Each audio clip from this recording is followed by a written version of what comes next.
Do you hear that? Let's listen closely. Caw, caw. Caw, caw. What is that sound? Well, let me tell you. This is the sound of two happy crows. Why are they happy, you ask? Caw, caw. Because these two happy crows are in love and they are now Mrs. and Mr. Car. Oh, this is a wonderful story about Mrs. and Mr. Car.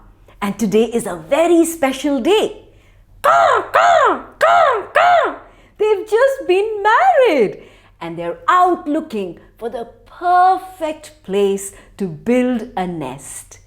Mrs. and Mr. Car fly far and wide through a deep and thick forest. Caw, caw, caw, caw, looking for the perfect place. And well, guess what? They have reached an enormous banyan tree. Oh, it is huge and magnificent. It's absolutely marvelous. Caw, caw, perfect. Caw, caw. Oh, I love it. Oh, both of them are happy. And so Mrs. and Mr. Car decide to build their nest on this very magnificent banyan tree. Slowly and steadily, they gather twigs and leaves and tidbits and make themselves a home sweet home. Oh, everyone is happy, especially Mrs. and Mr. Car. Caw, caw, caw, caw. A few happy months in love go by, and soon there's some more good news. There are eggs in the nest. Oh, how many eggs, you ask? 1, 2, 3, 4. Caw, caw, caw, caw. Mrs. and Mr. Car count excitedly. They are so excited to bring these new babies into the world. And pretty soon, these eggs crack and hatch, and 4 wobbly heads pop out. Caw, caw, caw, caw. Oh, it's the best day of their lives. And then it's the new babies and the new parents. The babies are constantly opening up their beaks and asking for food while Mummy and Daddy Crow go out in the forest looking for tiny worms and things to feed their babies. The world is wonderful for them for now because they don't know that danger lurks very, very close by. They don't know that in the same banyan tree where they built their home sweet home, their nest, where they gave birth to 4 gorgeous little baby crows, in that very banyan tree there is a knothole. And inside the knothole, somebody is sitting very quietly, very patiently, waiting for Mama and Papa Crow to go away. For when they're away, then he will make an appearance. This creature is Bhujang, the snake. Bhujang the snake has been sitting very quietly inside his knothole all this while. He saw them, Mrs. and Mr. Car. He saw them building their nests, but he sat inside his knothole quietly and waited. He saw those eggs and he saw them hatching. He saw those wobbly heads and his tummy rumbled and rumbled with hunger. For Bhujang's weakness was baby crows, and he had waited for this day, oh, for so long.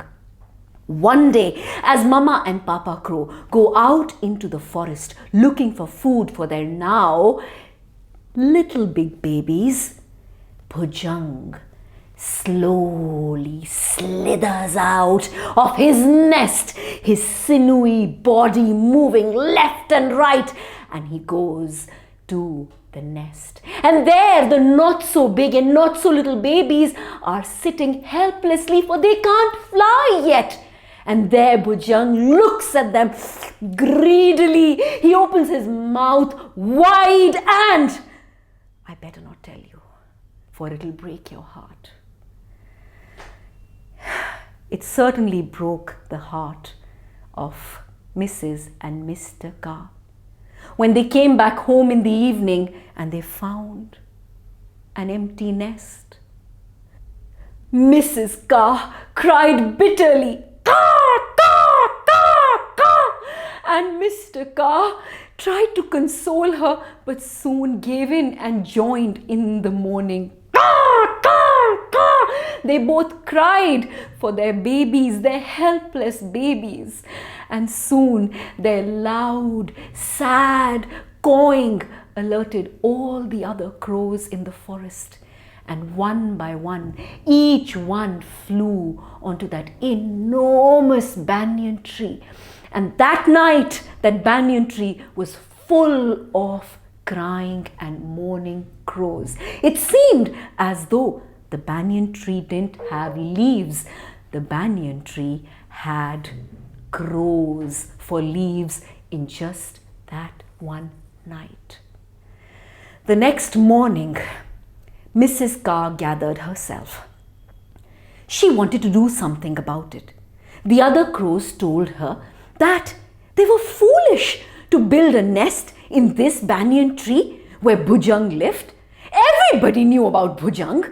Everybody knew how cruel he was and how he loved feasting upon baby crows.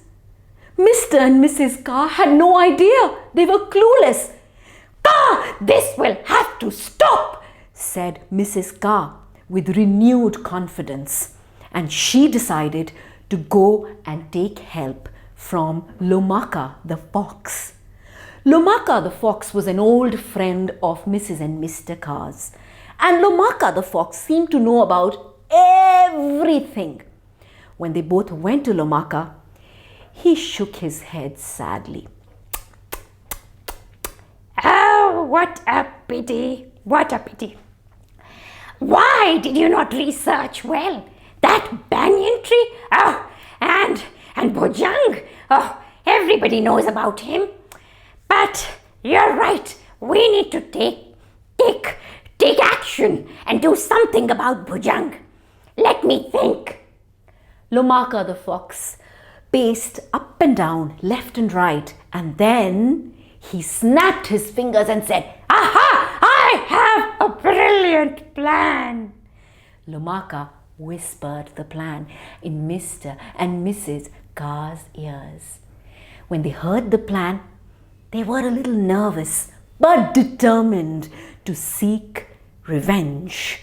And so the next morning, they went as Lomaka had advised to a little pond in the forest and perched themselves on a tree close by and waited. Waited until they heard laughter, giggles, oh, cheerful voices. They turned their heads to see the Queen and her friends who had come for a swim here. They removed their clothes and got inside the cold water and splashed about happily. There were giggles and splashing sounds and so much laughter. They seemed to be having a lot of fun while the guards stood still near their jewelry and their clothes. At once, Mrs. Car swooped down and picked up the Queen's heavy necklace in her beaks, and she flew up with it. And as she flew up with it, it was so heavy she could barely carry it. But then she thought about her helpless babies and mustered as much strength as she could and flew with the heavy necklace in her beak. Just then, the guards looked at the crow and said, "Oh, crow, it's stealing the Queen's necklace. Run behind the crow, run!" But to distract the guards and to slow them down, Mr. Car acted immediately and started pecking onto their heads. Caw, caw, caw, caw, and gave some time to Mrs. Carr to fly a little further with the necklace. Soon, the guards shooed off Mr. Carr and started running behind Mrs. Carr. Mrs. Carr, with the necklace in her beak, flew and flew and flew and flew, and the guards chased her. Don't let it get away! It's the Queen's necklace! They ran and they ran behind her. And then, just as Lomaka had advised them, Mrs. Carr reached the old, enormous banyan tree and at once dropped the necklace in Bhujang's knothole. Soon Mr. Carr joined Mrs. Carr and they both perched on a branch from where they could see everything. The guards had seen Mrs. Carr dropping the necklace into the knothole. Into the knothole! They all rushed and the guards put in their sticks and their swords inside, and as they put them in and out, when they removed the stick, they saw a snake coiled around the stick. And something was entangled around the snake's body. It was the Queen's necklace. The guards did not wait for anything. They all said, "Get the necklace!" and at once started hitting and bashing the snake. Bhujang tried his best, but his strength was no match to that of the guards. And soon Bhujang was dead. And the guards picked up the necklace and went back. As they saw Bhujang's lifeless body hanging from the knothole, Mrs. and Mr. Carr cawed. It was a caw of victory. Caw! Caw! And this time their caws were not sad. Their caws were confident. Their caws were happy. Their caws were brave. And their caws soon collected all the other crows in the forest. Caw! Caw! Caw! Caw! They all gathered on that same banyan tree and celebrated their victory against that one evil, wicked snake, Bhujang.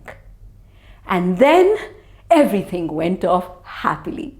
Many more nests were built in that big banyan tree, and many broods were taken care of. Many babies hatched, many babies grew, and Mrs. and Mr. Carr, well, they lived happily ever after in love, parenting many baby crows.